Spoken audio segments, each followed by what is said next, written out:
Hi, അപ്പം നമ്മുടെ ഇന്നത്തെ പരിപാടി എന്ന് പറഞ്ഞാൽ കുറച്ച് തൈകൾ വെക്കാനാണ്. ഞങ്ങൾ 2 പേരുണ്ട്. കുറേ തൈയുണ്ട്. 3 വലിയ മാവുണ്ട്, 4 തെങ്ങ്, പ്ലാവ്, അങ്ങനെ അല്ലറ ചില്ലറ അൽക്കുലത്തെ സാധനങ്ങൾ. കുഴിയൊക്കെ എടുത്ത് ഏകദേശം ഈ വലിപ്പമുള്ള കുഴിയാണ് എടുത്തത്. തെങ്ങിൻ്റെ അല്ല കേട്ടോ, തൈകളുടെ കുഴിയാണ് അത്. തെങ്ങിൻ്റെ അത്യാവശ്യം വലിപ്പമുള്ള കുഴിയാണ്. പിന്നെ ഒട്ടുക്കാത്ത ചൂടും അവിടെ.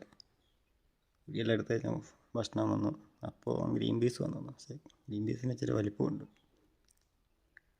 അത് കഴിഞ്ഞ് നേരെ പ്ലാന്റ് ചെയ്യാൻ തുടങ്ങി. വേപ്പിൻ പിണ്ണാക്കും മറ്റേ വളം ഏതാണെന്നൊരു പിടുത്തമില്ല. അത് എല്ലുപൊടി എന്തോ അതിൻ്റെ അകത്ത് പിന്നെ രാസവളമൊക്കെ മിക്സ് ചെയ്തിട്ടുണ്ട്. അത് വീട്ടുകാർ തന്നെ മേടിച്ചാണ്, കാരണം ഒരു പിടുത്തമില്ല.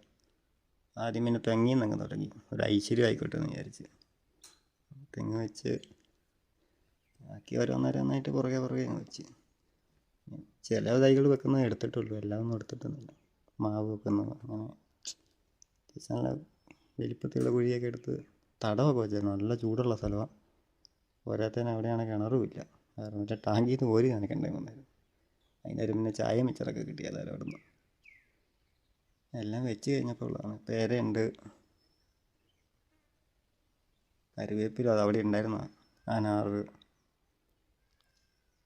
അനാറ് 4 കണ്ടു വെച്ചിട്ടുണ്ട് ഇവിടെ. പിന്നെ മാങ്കോസ്റ്റീൻ വെച്ചിട്ടുണ്ട്. സപ്പോട്ട അത് നാട്ടുമാവാണ്, ആ മൂലയ്ക്ക് നിന്ന്. പ്ലാവുണ്ട്, റംബൂട്ടാൻ, വലിയ 3 മാവും ഉണ്ടായിരുന്നു. തൈൻ്റെ ഇടയിൽ കൂടെ എല്ലാം പിന്നെ വാഴ വെച്ചിട്ടുണ്ട്. അവിടെ ഇഷ്ടം പോലെ വാഴയുള്ള കാരണം വെയിലാകുമ്പോഴത്തേക്ക് ഇച്ചിരി ഷെയ്ഡ് കെട്ടിക്കോട്ടെ എന്ന് വിചാരിച്ച് അങ്ങനെ എല്ലായിടത്തും